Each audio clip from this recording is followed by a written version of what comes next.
actually going to start the show.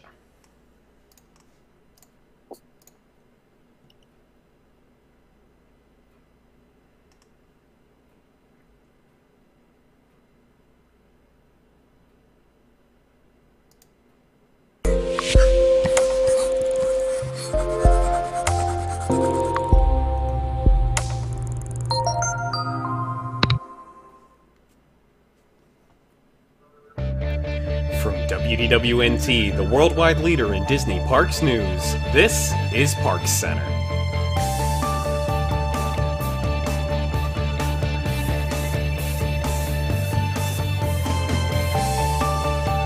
Hello there, everybody. Welcome to this week's edition of ParksCenter. Joining me on tonight's show, I have Allison. Hi, everyone. Nathan. Oh, you there, Nathan?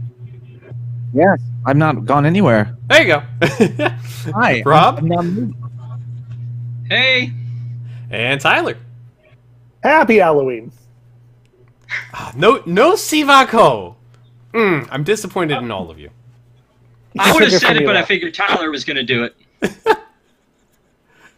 All right, kicking things off tonight with our first topic. This is a bit of a late add to tonight's show because it's very timely, I'll say. This story just broke a few moments ago. Muppet Vision is getting reduced hours. As of now, guests can only experience Muppet Vision 3D from 10 a.m. to 6 p.m. daily. It is unclear how long this is going to last, but it's going at least through April 22nd, 2019. This scares me. This scares me a bit. Who knows what's happening with this? Like, is this going to be another attempt at trying to kill something quietly, like what happened with Stitch? Is this the first step to the ruin, or is it just it's in the middle of a bunch of construction projects? Let's kind of let it have its own time, and it'll come back strong later. That's what it feels like. Treated a dead end to that park, and it's hard for people to get over there, I guess. Muppets is not as big a draw as like the dead end of Rock and Roller Coaster, for example, or at least that's what. But you know what? This is insane, and this is going to blow everyone's mind. But I was there 2 weeks ago, and it was, I don't know, 3 p.m. Full theater, every seat filled, weekday in October. I haven't seen that in like 18 years. So I saw that and I was like, oh, this is amazing. And now 2 weeks later, the news is that it's going seasonal. And so I'm just like, what? I think we might be seeing the heat making that ride a little more popular than it normally is. Simply because now it's a little cooler. Maybe they're realizing that there's a reason to make it seasonal. Right? People don't get out of the heat as much. Now, I think everyone should just go to Muppet Vision because it's amazing, and it's one of the best things in that park. I think it's going to be a lot harder to get rid of than Stitch because Stitch, it wasn't Stitchland, you know. This is a very specific place with a restaurant and a gift shop and that. And not to mention, it's a big property. It's one that many generations know of, and to my knowledge, they're considering doing another TV show for the streaming network. It's something they can still do stuff with. I think this is seasonal simply because it is not in a convenient spot right now at the park. Later on, when Star Wars opens, it becomes very convenient to have something there, and I don't think they're going to strip out that whole place and not have something, you know, ready to go. And their minds are elsewhere, so yeah, it's staying for a while. I hope it's more upgrading than anything. Yeah. I would say, you've got Nathan was saying, you were saying that like there's a whole land, but I feel like they've been backpedaling from that as a land. I mean, yeah, Muppets Courtyard, but then all of a sudden they changed the name to the Grand Park. Pizza Rizzo opens up, but it's not really themed heavily to Muppets. So I mean, I feel like you could easily erase Muppets if you wanted to. Now that said, I think that would be a travesty and a crime. What bothers me is they just closed Pizza Rizzo, so obviously it's going to start getting slower there because there's not, well, for the amount of people who actually were coming to eat there. Now you don't have that option there. The only thing there is Muppet Vision. It sort of makes sense to shorten the hours, I guess, but it's disappointing if it's going away. Yeah. That will be quite the loss if it's actually gone. just like a Bugs Land was a bit of a loss when it's gone, but we do have quite a bit to look forward to with what we're going to be getting in place of what was in a Bugs Land. We have got full attraction, restaurant, and store lineups now for the Marvel Superhero Land that's coming out at the Disneyland Resort. This is huge. We already knew some of the details of what was happening here. Right now, all we've got is this wonderfully themed wall. Oh, y'all ain't seeing. Why are you not seeing this? Hold on. Though you're formatting of a Google there we go. Doc Sorry about article. that. There we go. So all you can see now is this nice, lovely wall. But you will be seeing a lot more very soon. Or I shouldn't say very soon, but eventually. It's going to be much more exciting than that. We're going to be getting eventually, I believe this is in phase 2, we're going to be getting an Avengers-themed coaster in there. We don't have many details on that yet. What we do know a little bit more about is that we are going to be getting a Spider-Man interactive attraction where you're going to be able to shoot webs. This is going to be mainly a screen-based attraction, we believe, at this point. We also have a Doctor Strange show coming that we think is going to be very similar to a show that we've got on the Disney Magic Cruise at the moment. It's kind of a Jedi training academy for Doctor Strange kind of deal. We're going to be getting some dining options. The greatest pun, I think, in the entirety of the land is that Ant-Man has a microbrewery. And this honestly this looks really nice.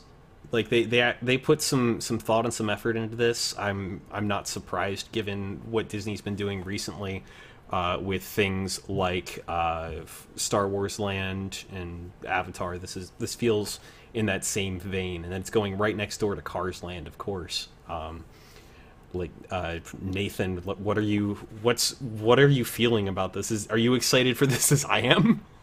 Yeah, I think it's great. I think I've heard some grumblings about, oh gosh, another coaster. And I'm thinking, what else are you? What do you think you're going to get from a Marvel sort of experience?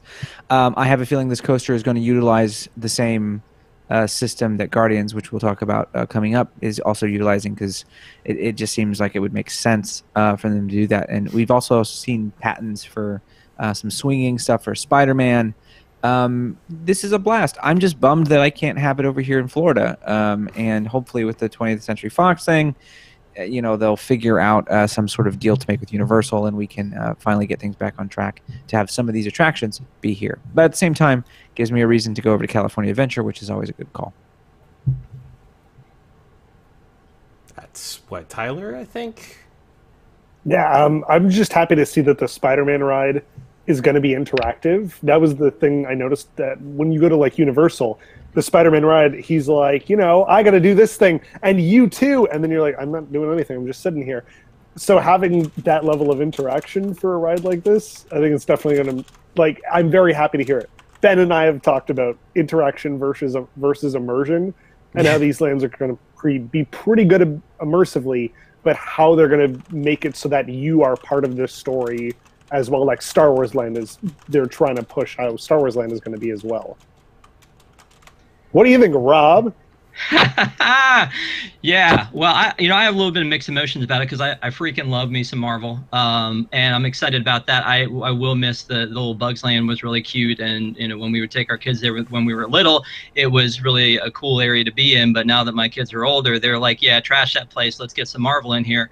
But speaking on something that Nathan was saying earlier about that ride system we saw, I was really expecting that to be the Spider-Man ride, was the swinging back and forth patent that they did. But announcing that it's going to be right, but announcing that they're going to have a Spider-Man attraction that's going to be like an interactive screen where you shoot webs, which makes it sound. And they mentioned Toy Story Land in the article, or Tom does. To me, I'm like, that's cool. I like that. I like the interactive, but that wasn't what I was hoping to get out of that. And then as far as the coaster goes, I feel like there were rumors about a Captain America cycle coaster, and with the Tron coaster, you could absolutely do an overlay of that. So whether it's the Guardians or the Tron, both of those would be new to California, would be great. But overall, I'm excited about the land. Yeah, something that was kind of alluded to in that discussion was we've got a new patent released by Disney for the technology that's going to be going into the Guardians of the Galaxy coaster in Epcot. And with this, we can start to see and imagine some of the rotational tricks that this car is going to be able to pull off.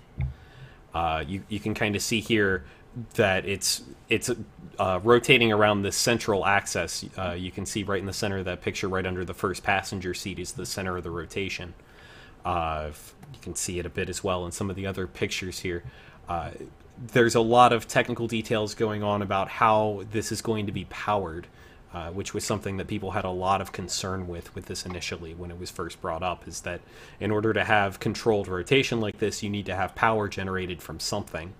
And where you're getting that from isn't exactly obvious. So it looks like Disney's going to be going for like a combination of a third powered rail combined with some batteries and some wireless charging, I believe, in order to fully power this whole thing, which is quite a nice little amalgamation of technologies here.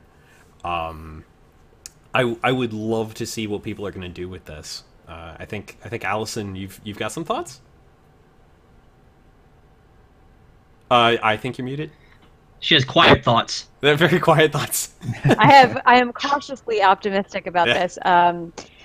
Because I'm looking at it, and initially I thought when they said swinging, I wasn't thinking about it rotating on its axis. I was thinking of Seven Dwarfs Mine Train, and the swinging like pendulum action is cool, but it was never quite as much as I wanted it to be. So I'm hoping that they're able to do this in a way that feels dynamic when you're on it, and also in a way that you don't have cars breaking down because there are issues with the battery power all the time. Yeah. But I think like if it's done right, like this could be really cool. Tyler, go. It does sound like it's going to be really cool. When I read that they were going to have like the electric charging or something built into the station that charges it, I'm like, isn't that what Universe of Energy actually had in the moving theater originally? That was the whole point of why the cars stopped twice or three times throughout the show. And I'm like, that's sort of like they're borrowing from what they previously had in that building already, and then maybe the solar panels are going to return, and that's what it's going to power. But I think Tom Corliss mentioned before, it does sound a lot like what we have in like the Gringotts ride, except on a smaller scale, which could be interesting for like a smaller ride experience versus in a gigantic car like they have. Yeah. Nathan, go ahead real quick. No, I was just going to say, I think I agree with the Gringotts comment. This is something in some ways that we've seen before. It's a little different. The Gringotts cars can go on a track that then moves itself, which has more versatility. Not that it needs to be that, but I think that is the closest thing we have to sort of, if you've experienced that, I think you're going to see a little bit of that action when it comes to this Guardians roller coaster as well. Moving on from some new things to some closing things. Our friendships boats need a little bit of time off. It's not you, it's me, or more specifically them.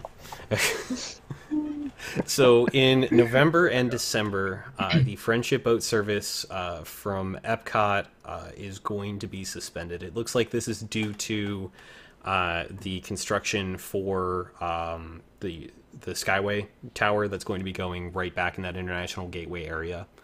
The International Gateway itself will still be open. You can still get in and out that way if you want to walk there from somewhere on the boardwalk area, or heck, if you want to take one heck of a hike and go from Studios. Technically can, I believe. So that will still be an option for you for getting in and out of the park. But as for how long this is going to... we know how long this is going to be. It's going to be until about December 18th, November 28th through December 18th, according to the article. This seems like a bit of an inconvenience. I'm not a fan of this. I feel like they could have tried to work this out better. Do you actually take the boats when you're there? I've done it. Done that to go resort hopping, and also I stayed at the boardwalk once a few years back, and definitely took those boats and enjoyed it. Yeah, I And a wonder if lot they're of doing people bus choose service or those something. resorts. Oh Yeah. A lot of people choose Yeah. those resorts for that reason, and so to have it down is like then the premium on the rooms is kind of worthless. yeah, really. Hmm. Yeah, no, I think I agree with all those comments. I think that it comes back to I feel like we're all having Skyliner issues. I think all of this is Skyliner problems, and you really shouldn't have to take down a major transportation. I hope they're putting buses or something there to help, because people are going to expect it, and unless they put it right at the entrance to Hollywood Studios, that you can't go to Epcot from there, people are going to walk all the way down to where that's at, and then they're going to find out the hard way. And I just don't think anyone's going to be happy about that. So hopefully they will figure this one out, or hopefully it'll take less time. Just Skyliner issues. The more I hear about Skyliner, the less I like the whole process. Yeah, really. Yeah, I was going to say, though, that, like, for me, every time I walk by them, I look at the line and go, I'm just going to walk. Like, as far as a premium for those hotels, I feel like the premium is how close you are to Epcot and how close you are to Hollywood Studios. So to me, like, I don't see that as much of a inconvenience, and it's a short amount of time. But again, just for me and my family, like, we just usually don't wait for those boats because you got to wait for the boat to come, and then you've got to wait for the people to unload and load back in. So it always takes a lot of time, and which is one of the fears I've got of the Skyliner, like how that load and unload time. Who knows what that's going to be? I'm sure they have a plan, but right now I'm not sure how that's going to work. Yeah, that is a fair point. You've got kind of the same congestion you got with the bus systems almost. Moving on to something I guess a little bit more positive here, and also a lot of P's. Goodness, we've got really two pieces of news to share about the Play Disney Parks app. First off, we've got that they will be adding some new content for Pandora and the Art of Animation Resort. Which honestly, like, this seems kind of cool to me. The find Simba in the gallery. Like, you just kind of walk around and do like this scavenger hunt around the hotel, finding all these different pieces of art scattered about. That seems like such a neat, easy idea. And then combine that with kind of, I think we've had something very similar to this, if not exactly this, before, back when Pandora first opened, where you could get on, I think it was Facebook Messenger, and have this conversation with a bot that would talk to you about Pandora, the land itself, and things like that. So there's not too terribly much new from that at this point. And then the other story included in with this is that you will now be able to get pins for the achievements that you complete in the game, which is kind of a neat little concept, except for the fact that you do have to pay for these pins, and you are paying full price for these pins. They are $15 each.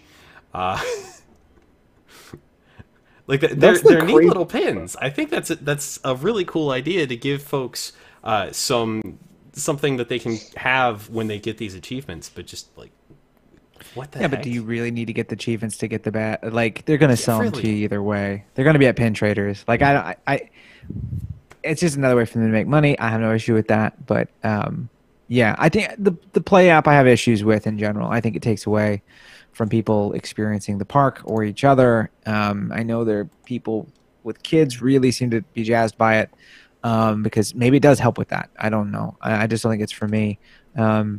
Maybe it's nice that they're starting to make things tangible a little bit, right? You have these pins, and maybe eventually we'll have some more tangible stuff, where the app at least interacts with the surroundings, sort of like the Epcot. I'm forgetting the name of it. The Agent P experience. The World Showcase game, yeah. Right. At least that has some sort of aspects that really do interact with the environment that you're in. So if that's something that they're interested in, then that's a positive for me. Mm-hmm. We've tried the app, and it was actually slightly entertaining for a certain period of time, or at least for two grown adults. Like the trivia in Pirates, for example. In the Pirates queue, I'd argue there's not a whole lot to look at all the time, so it definitely passed the time. After the achievements, though, I was like, okay, well, it's a digital achievement. It's not like I'm going to get to keep anything if I remove the app entirely. the pins are a nice touch, but yeah, the price point is still pretty crazy. But lots of P's there. But I like you mentioned the messenger thing from Pandora. I like that, and I think that's going to help enhance that area or the lineup. Like, it sounds like it might be like a Pokemon Go sort of thing, where it's like you can find these hidden creatures in the lineups of these rides. And if it's going to be slightly like that or present more information, like in line for Navi River Journey, then I'm all for that. Yeah. Speaking of rivers... Boo! Welcome. Hey, they can't all be winners. Yes, the king of transition strikes again. So going in River Country's old spot is going to be a new DVC resort that is very loosely in the same spirit that River Country was, if you can say that. We heard some leakage from Disney about this earlier. The resort might be called the Disney Discovery Lodge. They were surveying folks about what they thought about the name and the concept. But they have announced that they are doing some sort of nature-based resort in this space for DVC folks.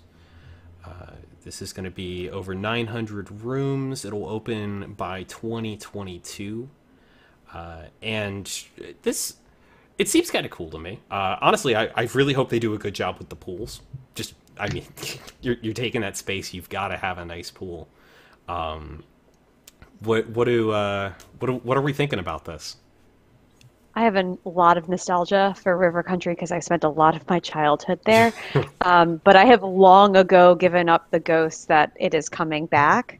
So I just love that it's going to get developed, and it's going to get developed in ways that are going to have hints and little inside baseball things for me to notice if I stay there and like bring my future daughter there and talk about what was once there. And I do hope that as Ben, you mentioned, that they do an amazing job on the pools, and that a lot of that you can see the swim and hole aspect that was once there.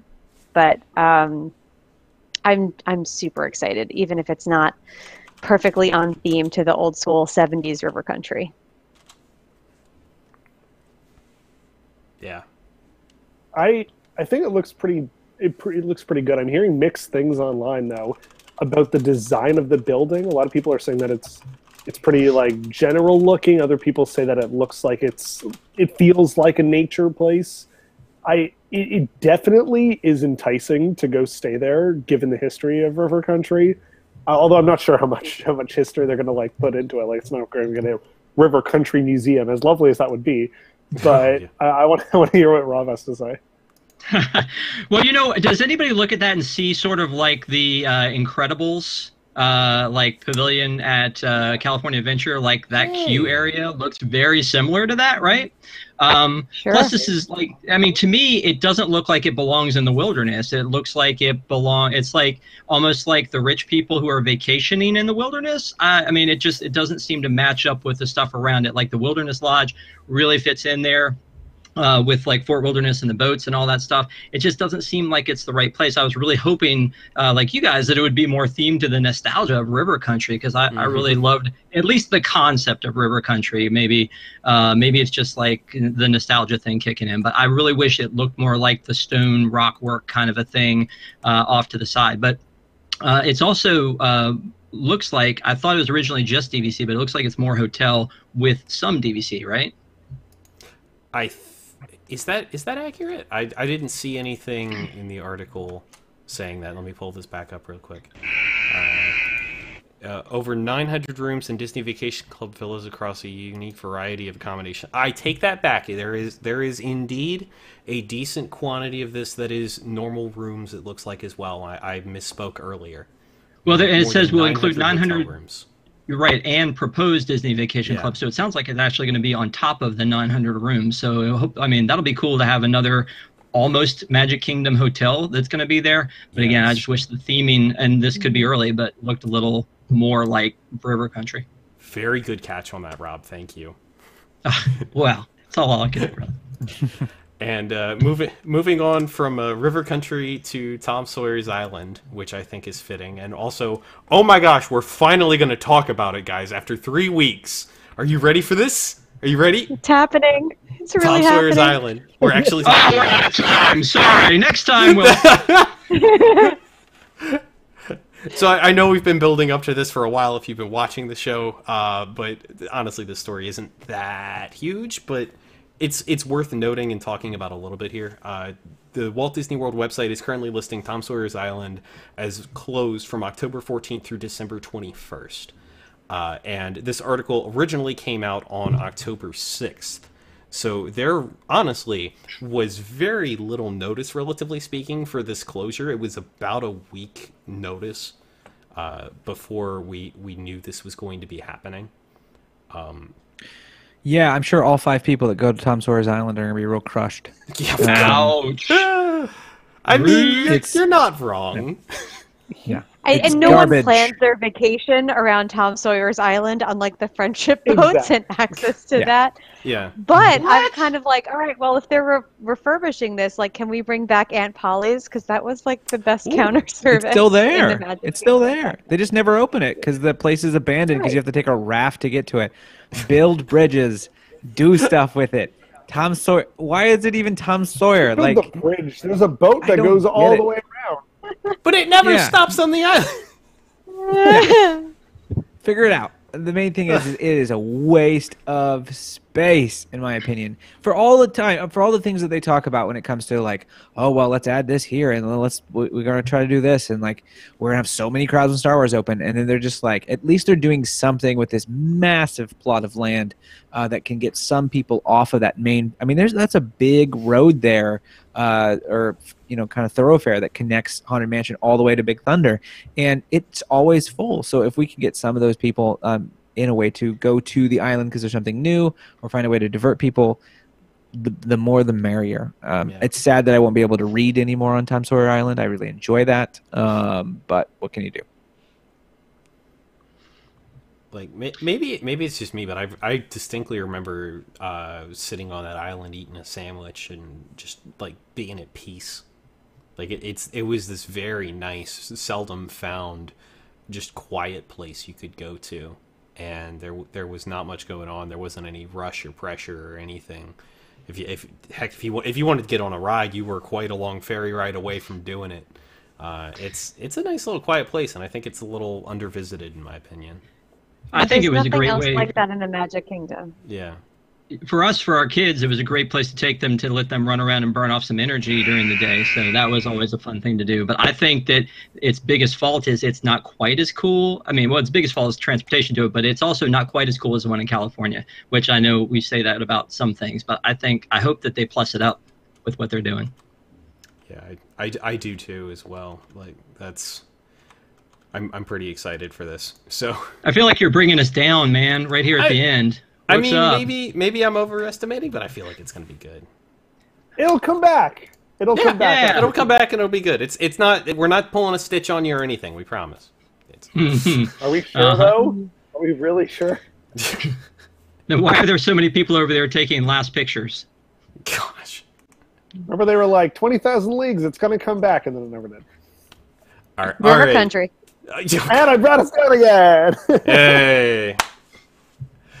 Well, on that wonderful, wonderful note, thank you folks for joining us for another edition of ParksCenter. We really appreciate it. If you are watching this show and would prefer to have this in podcast form, we do have an audio-only version of the show available. Search wherever fine podcasts are sold for ParksCenter, and you should be able to find us relatively easily.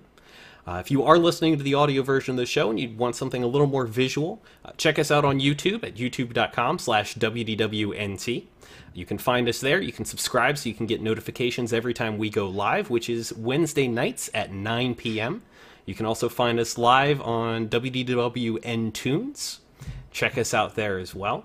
And if you are listening live tonight and you are one of our WIGS members, we do have a live post show coming up right after this. Scroll right down and you'll find that. If you are not a WIGS member, check us out. It's what we call our Patreon subscribers over at patreon.com/WDWNT. For as little as $2 a month, you can get access to great things like our post shows, See a Real Late with Tom Corliss, our take on a late night talk show, and the entire podcast backlog and a bunch of other content exclusive for WIGS members. Go check it out. It's a pretty great place. All right, with all that being said, that is going to do it for this week. We will see you next week, and I'm going to leave you with some pictures of an Okapi. Bye. Bye. Oh. That is not the sound an Okapi makes. Oh, the dog's getting the Okapi. That is in fact my corgi, and I apologize.